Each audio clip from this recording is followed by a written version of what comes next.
ఈ రోజే డౌన్లోడ్ చేయండి. మీ ఫేవరెట్ షోస్ చూడండి. బై ది వే, ఇక్కడ ఎవరికైనా వియర్డ్ స్మెల్ వస్తుందా? గ్యాస్! గ్యాస్! అయ్యో, తొందరగా ఆఫ్ చేసు. ఉన్నతి, ఏంటి నువ్వు చేసిన పని? అది వియర్డ్ స్మెల్ కాదు, గ్యాస్ వాసన. మొత్తం ఇల్లంతా బాంబులా తయారు చేసావు. ఒక్క నిప్పురం అంటుందంటే మొత్తం ఇల్లంతా పేలిపోయేది. ఉన్నతి యార్, ఏంటి నువ్వు?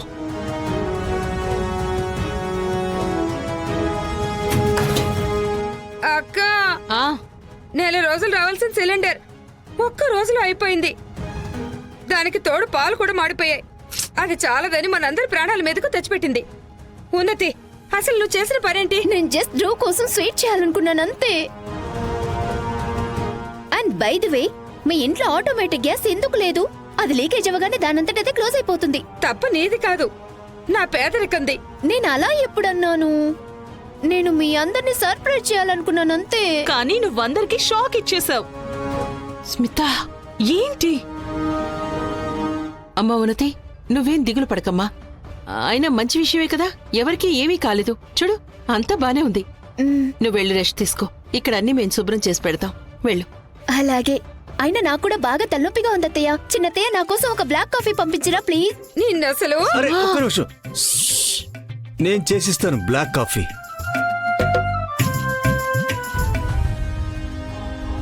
సెక్యూరిటీ, మేడంకి బయటికి వెళ్లే దారి చూపించు. ఇంకోసారి తన ఆఫీసులో కనిపించొద్దు. రేఖకి నిజంగా చాలా అన్యాయం జరిగింది. ఈ వీడియో ఎవరు పంపించారు? తెలీదు మేడం, ఏదో అన్నోన్ నెంబర్ నుంచి వచ్చింది.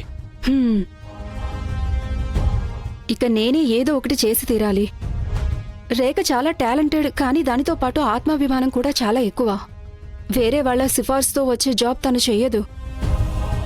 అఫ్ కోర్స్ మ్యామ్, రేఖ ఎప్పుడు మీ నుండి ఎలాంటి సాయం తీసుకోదు. నాకు తెలుసు. నేను జాబ్ ఇప్పిస్తే తను చెయ్యదు. కానీ నేను తనకి చెప్పకుండా అయితే జాబ్ ఇప్పించగలను కదా. హలో హేమరేఖ, నువ్వు ఇంటర్వ్యూకి వెళ్ళిపోయావా? అమ్మా, రేఖ దగ్గర ఎందుకక్క ఏమైనా దాచటం? తనకన్నీ తెలియాలి కదా. ఇంట్లో పోయి పాడైపోయింది. ఉన్నతి వంట చేసే గోలలో మొత్తం గ్యాస్ సిలిండర్ అంతా ఆవు చేసేసింది. వాళ్ళ చిన్నాన్న కొత్త స్టవ్ తీసుకురావడానికి వెళ్లారు. మన ఇంటి ఖర్చులేదో దేశ జనాభా లాగా పెరిగిపోతూనే ఉన్నాయి.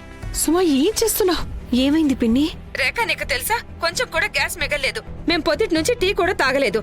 పైగా తనకు ఈ ఐడియా ఇచ్చింది నువ్వే కదా. పిన్ని, ఉన్నతికి స్టవ్ యూజ్ చేయడం రాదు అని నాకు తెలీదు. సారీ పిన్ని.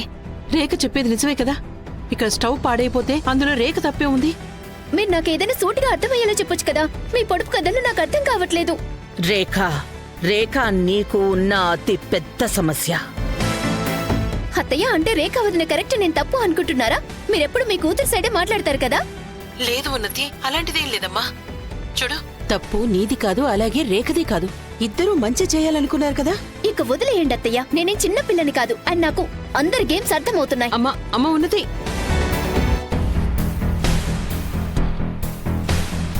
హలో రేఖ, నువ్వు అనుకుంటున్నట్టుగా ఇక్కడ ఏమీ లేదు, ఓకేనా? నీకు మీ పిన్ని గురించి తెలుసు కదా. తనకి చిన్నదాన్ని పెద్ద చేసి చెప్పడం అలవాటు కదా. నువ్వేం టెన్షన్ పడకు. నువ్వు బానే ఉన్నావు కదమ్మా? అమ్మా, నేను బానే ఉన్నాను. ఇక తొందరగా నువ్వు నాకు ఆల్ ది బెస్ట్ చెప్పే.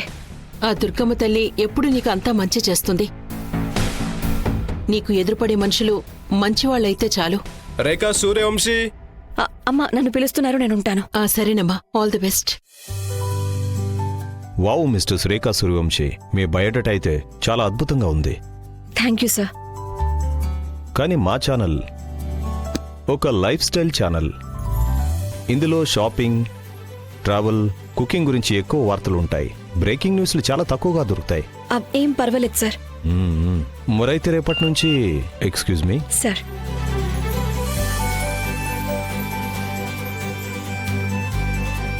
మిస్ రేఖ, మీరిక వెళ్ళొచ్చు. ఏమైంది సార్? I said leave.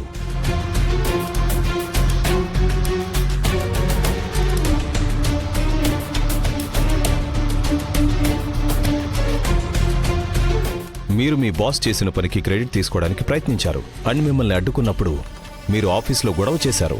లేదు సార్, అది నిజం కాదు. అది ఏదో మా టైం బాగుండి ఇంకొక న్యూస్ ఛానల్ ఫ్రెండ్ ద్వారా విషయం తెలిసింది దాట్ మీరు ఎలాంటి రిపోర్టరో అని.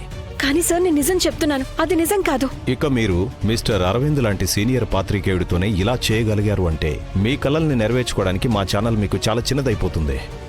అందుకే ఐఎమ్ సారీ, మేం మీకు జాబ్ ఇవ్వలేం.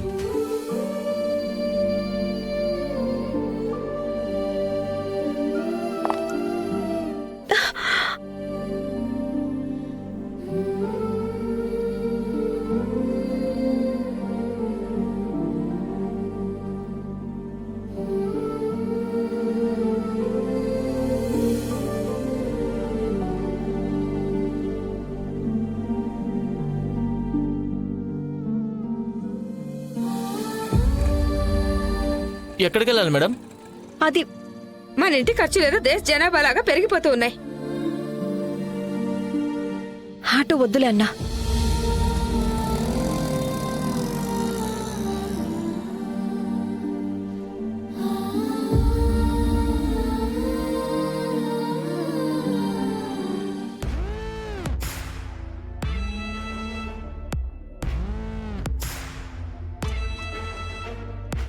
ఏం ఆలోచిస్తోంది నా ముద్దుల కోడలు?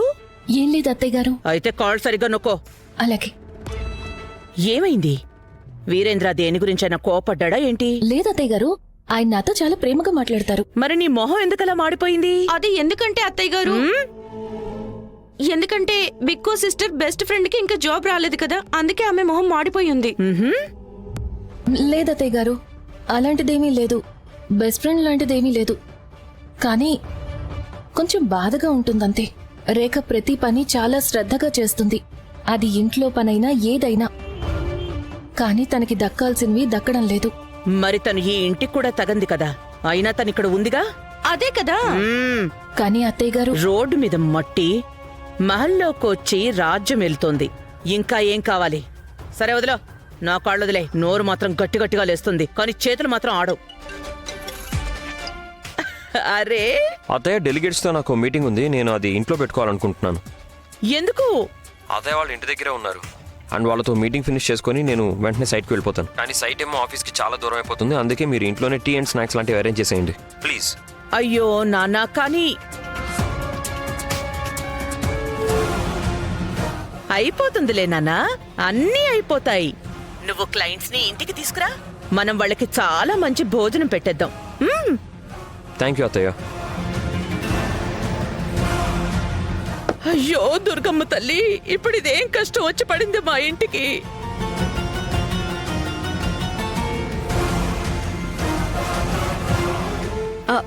ఏమైంది పిన్ని గారు? నీకేమైంది? ఏం లేదు, మీరేదో కష్టం గురించి మాట్లాడుతున్నారు. అయ్యో అవునమ్మా, రాఘవ తన క్లయింట్స్ ని తీసుకుని ఇంటికొస్తున్నాడంట. వాళ్ళకేమో ఇంటి భోజనమే ఇష్టం అంట. అయితే ఇందులో కష్టమేముంది? రేఖ, ఈ రోజు మన వంటశాలకి సెలవు. పూర్ణిమకేమో డాక్టర్ అపాయింట్మెంట్ ఉంది, తను ఇప్పటికిప్పుడే బయలుదేరి తీరాలి. కానీ అత్తయ్య గారు, నేను రేపు కూడా వెళ్ళొచ్చు. అతి కష్టం మీద డాక్టర్ అపాయింట్మెంట్ దొరికింది, నువ్వు ఇప్పటికిప్పుడే బయలుదేరు. అలాగే. మిస్ మెడోనా ఏమో. నేను ఫ్రీగానే ఉన్నాను అత్తయ్య గారు. క్లయింట్స్ కోసం గిఫ్ట్ హ్యాంపర్ తీసుకోవడానికి ఎవరు వెళ్తారు? ఎవరు? నువ్వే వెళ్తావు. ఓకే.